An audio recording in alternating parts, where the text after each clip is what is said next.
this is what I think I make, and this is what I think my credit is, and this is what I want to pay. And it's always different. Yeah. You get the pay stubs in there. It's all income's always different. Cash to close, there's always a little bit less in the bank than what they thought they had. Credit scores are always a little different because they're going off Credit Karma. And Credit Karma is way different than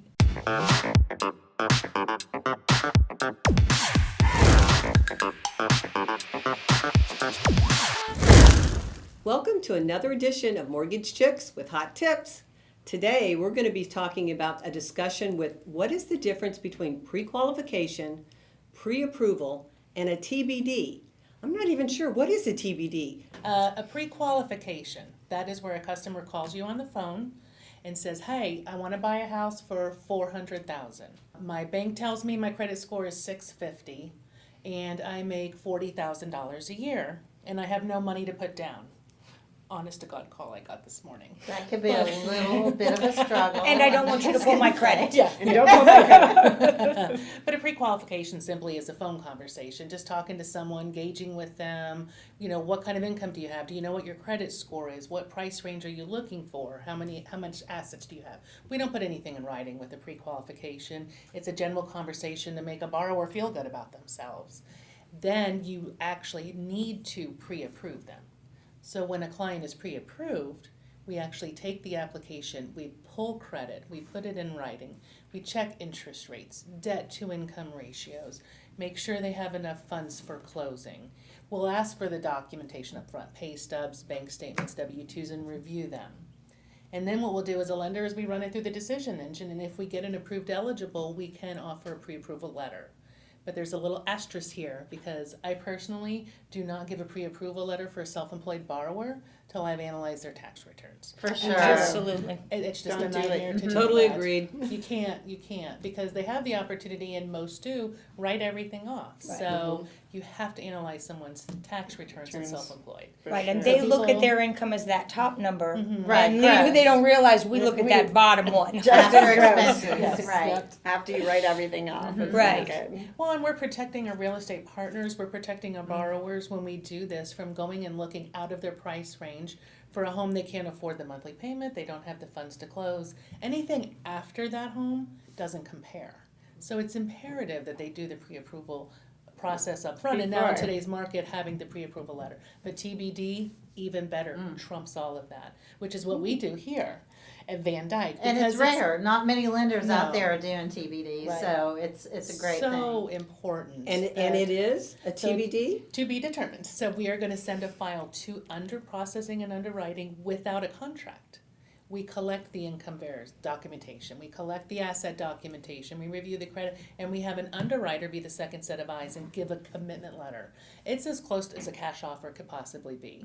Because what's going to be outstanding is appraisal, title, don't spend all your money, don't lose your job, and don't go get further in debt. But Don't buy a new a car. commitment letter, don't go buy a new car, Don't buy a please. new car. Oh my. So a TBD commitment letter is the best thing we can offer our buyers that aren't cash. And actually, what's happening is sellers would rather take an offer with a loan commitment versus a cash buyer, because 9 times out of 10, a cash buyer, they're not going to net as much. They're willing to wait the 30 days to maybe net a little bit more.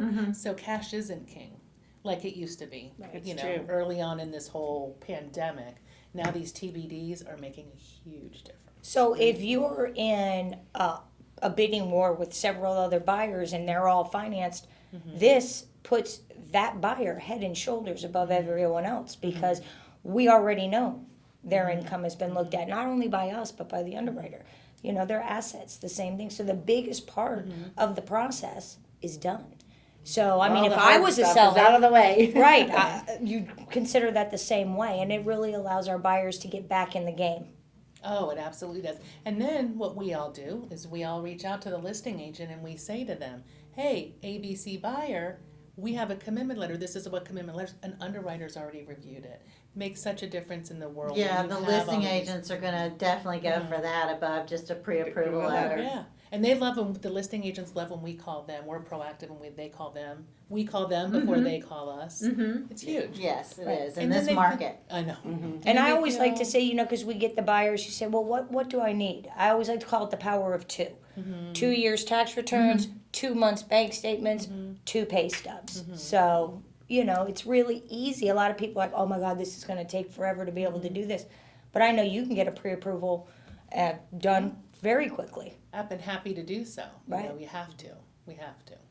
So And for we've had a good reputation out there, VanDyk Mortgage has, and I've had a lot of listing agents say that because they know that we don't just issue pre-qualification letters without reviewing anything. I mean, we actually review the pay stubs, we review the bank statements.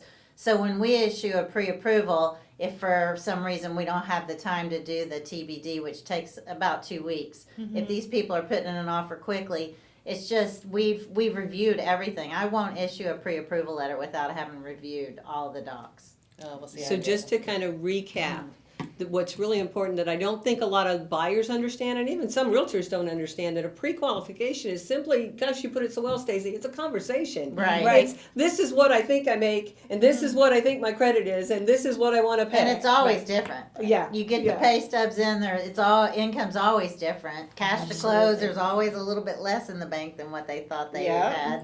Credit scores are always a little different because they're going off Credit Karma. Credit Right. Karma Always is high. way different than, yeah. Absolutely. And then the pre-qualification is where we take it the next step. And we go through and verify what they have told us is accurate, and then we can issue a pre-approval letter. But then what we do is we take them right into going into the processing steps so that they can be underwritten, so they go right into the to be determined commitment letter. Now, we talked about that, but Stacey, how does somebody get a hold of you in order to do a pre-approval? Well, there's so many ways, but I'm a people person and I like to talk. So I prefer that people call me and or text me, but I'd like to talk on the phone. I have a website. People can go to the website and they can apply online, or they can shoot me an email. There's so many ways to get a hold of me. Me personally, I like to talk on the phone. I like to get the story. I like to ask the questions. And you're not like Bank of America, you're not open from 8 a.m. to 4 p.m. and you can't call anybody any day after that, and God forbid a weekend? Oh, God. God forbid. Exactly. I work All all of us weekend. here, right? Yeah. We all Don't answer we the wish phone. we all worked for that way? Yeah, because we all answer No. our phones on the weekend at That's night, right. yes. Because Yeah. that's when people aren't working. That's when they need us most. That's Right. when they have their questions, is when they're done with work. And that beginning process is so important. Buyers have so many questions, and being able to be available, whether it be by phone or whether it be by text or whether it be by email, us being there available to help your buyers understand. And a lot of buyers think coming in they want one thing, but Yeah. they don't realize Having that once you looked at them, conversation. we can direct them in a way that they were like, oh my God, you just saved me $10,000 and my mortgage payment's low. They Right. think they don't know what they want till I we didn't get to have even the know they that may- option was out there. They may be able to buy more than they actually want to buy because they have a shoe collection or a car collection or whatever. So we don't ever want anybody to be house poor as well.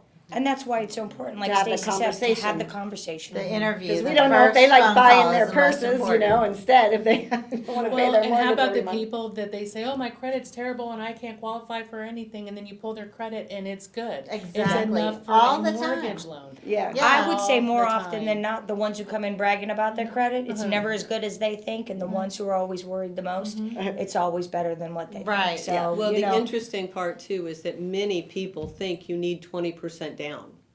And there's so many other options. So that conversation is so really, really crucial to setting them up on the right path for them. Oh, absolutely. It absolutely is. I have someone that I have a TBD commitment on out looking for a house with a 601 credit score. It's an approved loan. It's not always credit score driven, which I think a lot of people don't understand that. It's not about the score, it's about the credit history. It's about the circumstances behind it. So, and then we can also give free credit counseling on top of it. So it's just that phone call is so imperative. If someone's going to talk to a client and they said, yeah, I had a foreclosure last month, That could we might be a able to broker little it bit of a out. problem. well, the Uh, most important thing is that they pick up the phone to call, because I find that most people are hesitant. And it's that first step. So we're here to let you know we're not monsters. Give us a call. We'll And help we don't you. judge. Even Everyone if has you, different situations. right, and we're here here to help you with your credit. Every phone call we take is not an absolute buyer that moment we take the phone call. No. Right? No, but what I want to stress in this video thing that we're doing, don't tell everyone to call us.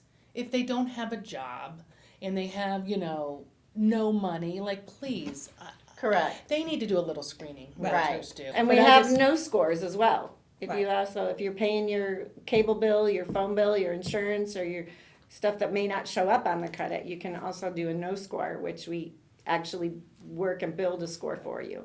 But the beginning steps are that pre-approval process. Because there's not a realtor that's going to put you in the car if you don't have one.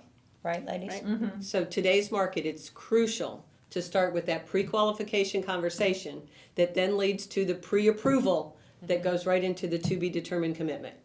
Yes. Absolutely. Yes, and we're very good about getting back with our agents because we work as a team and letting you know the minute that we speak to the borrowers, here's what the sales price would be good at for this borrower, here's how much they have to put down, here's what kind of program they need to go with, because it's crucial before you go out writing offers how to structure the deal. Right, And we're a team. And going back to what we said about all the years of experience that we have sitting at this table, we have each other to rely on because tax returns are complicated, and not all of us know exactly how to read all of them. But we, as We're a group, not. are always here to work with one another, give each other a call. We have a lot, accountants. right? We have a lot of different tools available to us to be able to maneuver that or out of the box thinking.